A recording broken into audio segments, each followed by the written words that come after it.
Hello everybody, and today we are here to review the final episode of the Mutant Apocalypse arc of Teenage Mutant Ninja Turtles, that being Carmageddon.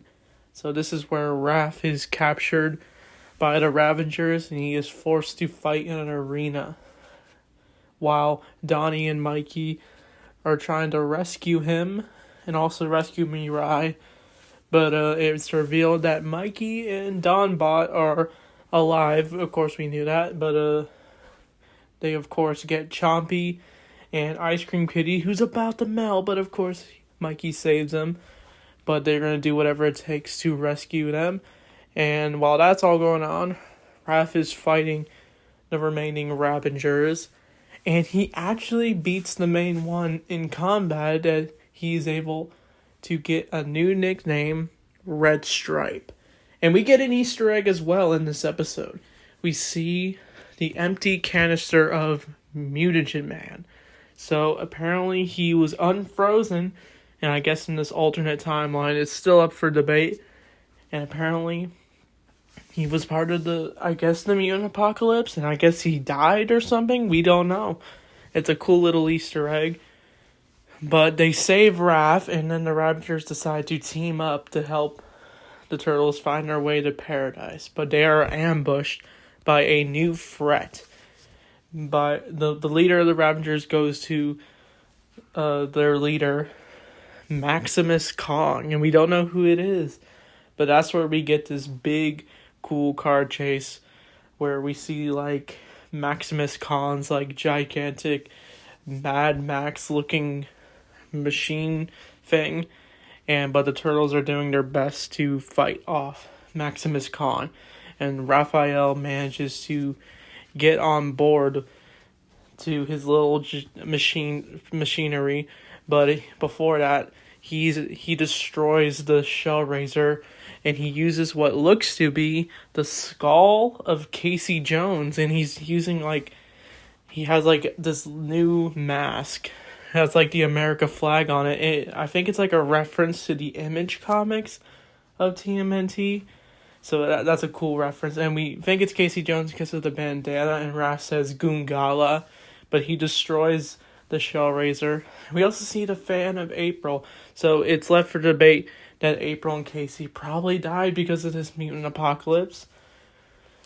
But for some reason, they kept the head of Casey, which is wild in my opinion. Kind of a little bit of a dark reference if you really think about it.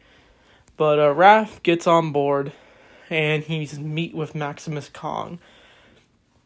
And it leads to a big brawl, and he has, like, this intimidating voice. But Raph manages to take off Maximus Kong's mask, and it's revealed to be a mutated Leonardo. So, we thought Leo was dead because he wasn't in these last two episodes. And technically this is the first time not all Turtles are in the same episode, but we do get Leo, who's Maximus Kong. You weren't expecting Leo because he's the leader, and we see, like, a hardcore Shell.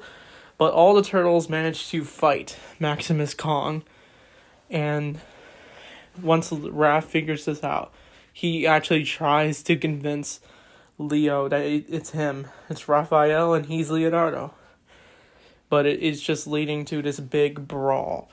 And it's actually sad to watch, since Raph is now connecting to his brother, since the two were always butting heads. And Leo would actually be the more loving towards Raph, but now it's Raphael's turn. And he even says, this is my favorite moment, where he says, "Leo, I love you, brother." And he even briefly turns into his old self, but Leo takes out Raph, and his entire machinery, his little death rolling machine, whatever you want to call it, it gets destroyed, and Leo is crushed. But Donnie and Mikey are relieved that Leo is alive. Leo's still not convinced that it's him, but Raph says it's gonna be okay. But for some reason, Leo's able to remember who he is, and he actually remembers what happened. So the mutagen bomb went off, and Leo pushed them, and it mutated Leo into this giant, I guess, version of himself. So yeah, we know what happens when a Ninja Turtle double mutates. But Leo's got his memory back, and the turtles decide they're going to go to paradise. And that's where they go. They find paradise is apparently a giant pool of water with a forest nearby. And the turtles have accepted that they are finally home. And the last shot is the turtles as their old selves with Master Splinter. And they get a photo together. And we get for Kevin and Peter. So yeah, it's a nice love letter to Kevin Eastman and Peter Laird, the creators of TMNT. And so that's the final episode of the Mutant Apocalypse arc. So yeah, I don't think this was my favorite arc because of how confusing the continuity is for me. But it could be up for interpretation as like an alternate future or not. And I've already said it in this video. But I wish things were a little fleshed out more. But Leo in this was I felt like it was kind of rushed when he got his memories back. But they had to end this episode. So I feel like this is kind of just the writers having fun with if the turtles were in some wasteland where there's just mutants and they're having it's very homage to Mad Max.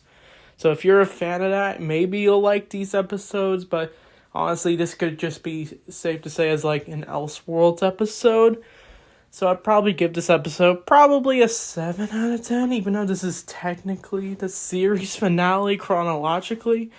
It's up for interpretation, but the next few episodes are the episodes with the Savanti Romero and Renette. The return of those characters. So I can't wait to talk about those episodes, even though they're Halloween episodes, and technically it's Christmas. But hey, we're reviewing this just like all the other reviews. So yeah, overall the Mutant Apocalypse arc, I'd probably just give it a 7 out of 10. So yeah, I can't wait to talk about the next few episodes since we're getting very close to the end of the show. So that being said, thanks for watching, and I'll see you all next time in Turtle Power.